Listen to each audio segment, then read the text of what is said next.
Bonjour, c'est Anne. Chaque fois que j'ai réalisé que la personne en face était une personne narcissique masquée, même si avant 2020, je ne savais pas que ces personnes avaient tous ces traits, je me suis toujours dit exactement ceci. Je pense que l'univers est en train de me dire quelque chose que je ne vois pas. Et je le dis parce qu'il y a 2 décennies, j'ai décidé que les apparences sont trompeuses, que rien, ni personne ne marchera jamais contre moi au final sans que j'extrais ce que cette personne ou cette relation cachait de secret et que je devais récupérer. Si je n'avais pas fait ça, j'entretiendrais encore certaines relations. Je n'aurais pas eu le courage de rompre certains karmas et de me libérer des schémas transgénérationnels, voire me libérer de ma lignée sur certains points. Avant le Covid, je ne savais pas que les narcissiques masqués les plus dangereux sont des gens qui verbalement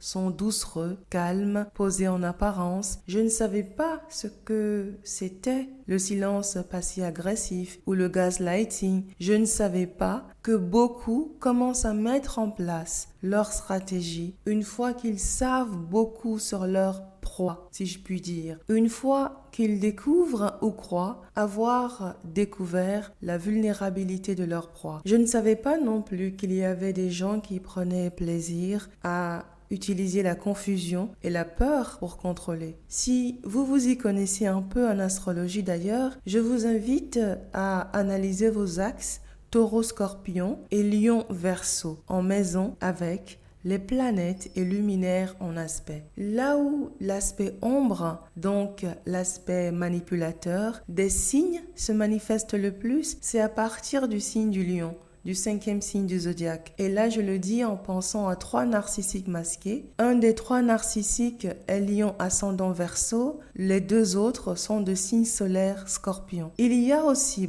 un risque de manipulation comme aspect ombre dans les derniers signes du zodiaque, car ce sont les signes les plus collectifs. Je veux ici parler du Poisson, du Capricorne, du Verseau et du Sagittaire, tout comme du Scorpion. D'où le fait qu'on trouve des manipulateurs, même chez les grands spirituels, qui ont pour beaucoup des énergies Poisson. Le signe du Poisson étant le signe le plus mystique du zodiaque. On dit souvent qu'une partie de la population est extravertie, qu'une autre est introvertie et qu'il y en a une autre au milieu, les ambivertis. Je donne cet exemple parce que je crois que c'est la même chose quand il s'agit du narcissisme masqué et de la manipulation. Le dénominateur commun est de fabriquer votre consentement et de faire leur volonté. Je pense qu'il y a des gens qui ne manipuleront jamais.